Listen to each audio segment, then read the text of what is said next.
안녕하세요. 심리대화 자기계발 전문가 오수연입니다. 저는 말과 글로써 마음의 내상을 입으신 분들께 관계의 문을 열 수 있고 마음의 내상을 치료해 줄 수 있는 전문가로 일하고 있습니다. 처음에 강연을 시작을 할 때는 보이스 트레이닝을 하게 됐거든요. 그런데 보이스 트레이닝을 하다 보니까 다들 어떻게 말을 하면 다른 사람들과의 소통을 원활하게 할 수 있나요? 라는 질문을 많이 받게 됐고, 어떻게 말을 하면 되는지에 대한 다양한 요청을 받게 되면서 대화법 전문가로 활동을 하게 됐습니다.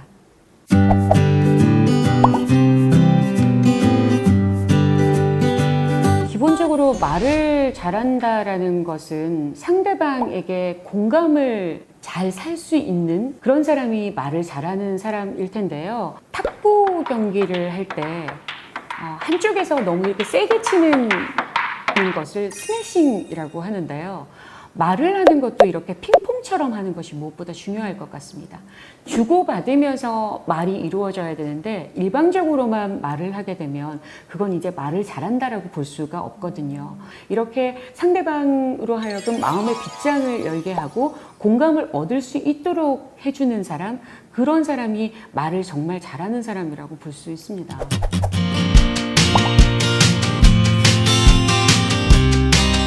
우리가 흔히들 달변가라고 불리는 스티브 잡스, 링컨, 윈스턴 처칠, 이들의 공통점은 모두 다 말을 아주 잘 못하는 사람이었다라는 거거든요. 그런데 또 한 공통점이 있습니다. 모두 다 노력을 통해서 말을 아주 잘하는 달변가가 됐다라는 겁니다. 이런 사례를 들어서 말씀을 드리고 싶습니다. 우리가 수영을 배우기 위해서 수영장에 가잖아요. 그런데 막상 수영을 전혀 해보지 않았던 사람들은 물에 대한 공포심이 있을 수밖에 없습니다.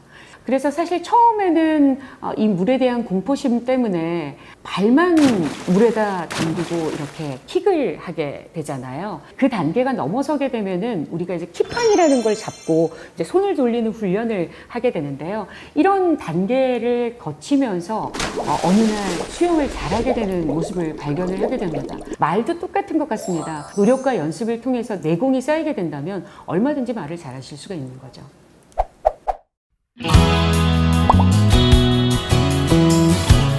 저 같은 경우에는 첫 번째 단계에서는 일단은 거울을 보면서 연습하는 훈련을 하기도 했고요. 그리고 이제 많이들 쓰시는 방법인데 녹음을 해서 말을 연습을 하기도 했습니다.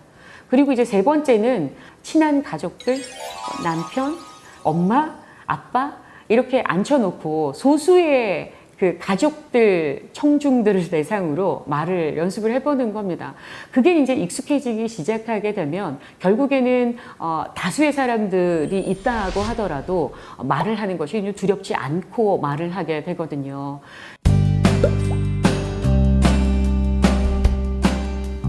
아무래도 관계의 단절, 소통의 단절 부분인 것 같습니다.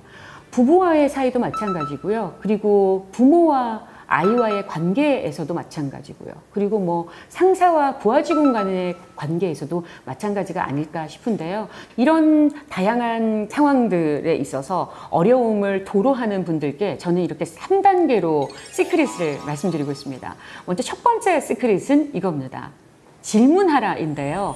관계의 시작은요, 누군가에게 관심을 가지면서 물어봐 주는 데서 시작됩니다. 오늘 날씨 참 좋죠?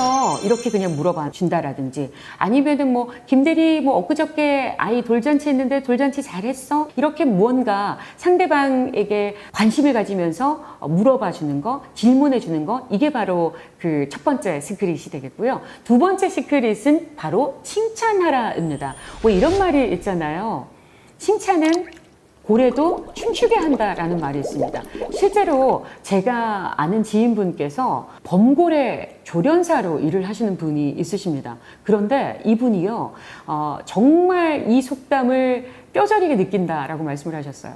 이 범고래가 칭찬을 해주게 되면 너 잘했어, 너무 기특한데 라고 하면 이 범고래가 아주 더 열심히 애쓰면서 더 잘해보려고 한다라고 그래요. 그런데 이거밖에 못해? 왜 이따위로밖에 못했어? 라고 질책을 하는 순간 훈련을 아예 멈춰버린다라는 얘기를 들었거든요. 이 칭찬은 뭐 사실 비주얼로 칭찬하기 좀 다소 어렵다. 그런 경우에는 갖고 있는 소유물이나 혹은 업무나 혹은 그 사람의 성향이나 성격을 칭찬하는 것도 아주 좋은 방법일 것 같습니다. 세 번째 시크릿은 바로 리액션 하라입니다. 진정한 소통은 마음을 읽어주고 하나가 되어주는 거다라는 말이 있습니다. 왜 우리가 이럴 때 있잖아요. 너무 힘들 때는 힘내, 파이팅!